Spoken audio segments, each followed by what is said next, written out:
ایک مخصوص مکتبہ فکر ہے جو کہ مردوں کو دعا میں مدد میں پکارتے ہیں، ان کی قبروں پر جا کے ان کے قبروں کے ماربل کو بھی چاٹتے ہیں، ان کو جو رکوع میں سجدوں میں جھک کے سلام پیار بھی کرتے ہیں۔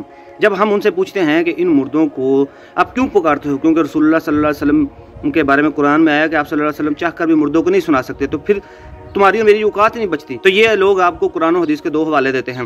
سورہ تحریم کی آیت نمبر 4 میں سے یہ اپنی مرضی کا چھوٹا سا جملہ نکالتے ہیں، جس میں ہے کہ جی مددگار ہیں جبرائیل، نیک اور صالح لوگ اور فرشتے۔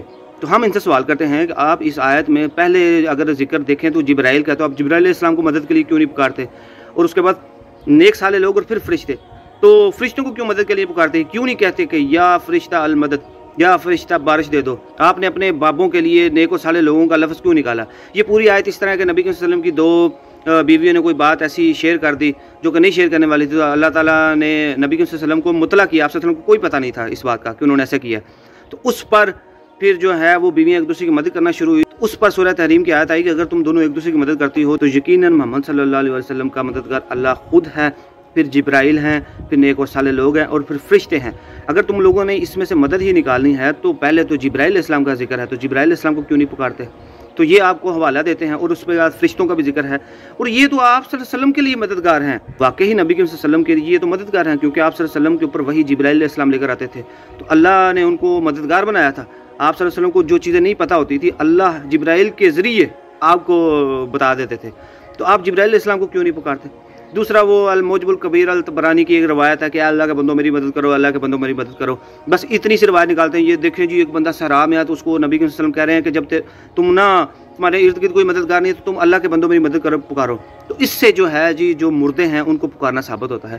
یہ پوری روایت اس طرح ہے کہ اگر آپ کی کوئی سواری بیابان میں گم ہو جاتی ہے جس کے اوپر آپ کا پانی کھانا پینا سب کچھ ہے، تو آپ اونچی اونچی بولنا شروع کرتے ہیں اللہ کے بندوں میری مدد کرو۔ اگر آپ کو کوئی مددگار نہیں بھی دکھ رہا تو انشاءاللہ کوئی نہ کوئی آپ کی آواز سن کے آپ کی سواری کو ہانک کے واپس لے آئے گا۔ اور دوسرا یہ بھی ہو سکتا ہے کہ وہ فرشتے بھی ہوں، کیونکہ جب آپ آیت الکرسی پڑھتے ہیں تو اللہ ایک فرشتہ آپ کی مدد کے لیے آپ کے اوپر چھوڑ دیتا ہے جو آپ کی حفاظت کرتا ہے، وہ آپ کا مددگار ہے نا۔ تو اس طرح فرشتوں کی ڈیوٹیز ہیں۔ اگر آپ اس طرح کہتے ہیں کہ اللہ کے بندوں میری مدد کرو، اے اللہ کے بندوں میری مدد کرو، نبی صلی اللہ علیہ وسلم نے بھی آپ کو تلقین کیا کہ آپ اس طرح پکارو، یا جب آپ کی سواری بھاگ جائے تو آپ کا کوئی نہ کوئی آواز سننے والا آپ کی مدد کے لیے انشاءاللہ اللہ پہنچ ہی جائے گا۔ اور دوسری اگر اس روایت کی صحت پہ بات کی جائے تو اس کے اوپر محدثین کی جرح ہے، اس کے کچھ راویوں کے اوپر بھی جرح ہے، جو کہ یہ روایت منقطع ہے اور ضعیف ہے سرے سے۔ اگر آپ نے اس کو لینا بھی ہے تو اس میں یہ تو نہیں لکھا کہ اے مردو میری مدد کرو، اے مردو میری مدد کرو، اس میں بھی سٹل ظاہری اس بات کے اوپر ہی بات کی جا رہی ہے کہ آپ اونچی اونچی پکارو گے تو کوئی نہ کوئی آپ کی آواز سن لے گا۔ کچھ خدا کا خوف کریں۔ یہ دونوں آپ کی جو دلیلیں ہیں آپ نے خود سے گھڑی ہیں اور ان کا مرضی سے پک اینڈ چوز کیا ہے، جو کہ بالکل بھی آپ کا سٹل وہی عقیدہ کو ثابت نہیں کر پا رہی کہ جو مردہ جس کو ہم نے مٹی کے نیچے دفنایا ہے وہ کس طرح آپ کی پکار کو سنتا ہے، آپ کی دعا کو سنتا ہے، اور بالکل اسی طرح ہی سنتا ہے جس طرح اللہ تعالیٰ سنتے ہیں۔ تو یہ شرک ہے، اور شرک شریعت میں بہت بڑا جرم ہے اور اس کی کوئی معافی نہیں۔ ابھی بھی آپ کے پاس وقت ہے، آپ اس شرک سے توبہ کر لیں۔ آپ نے جو بھی چیزیں نکالی ہیں وہ محض خود اپنی مرضی کا پک اینڈ چوز کیا ہے، کوئی دلائل یہ آپ کے ثابت نہیں ہے۔ اللہ تعالیٰ آپ کو ہدایت دے اور ہمیں بھی ہدایت دے کے رکھے اور ہمیں شرک سے بچا کے رکھے۔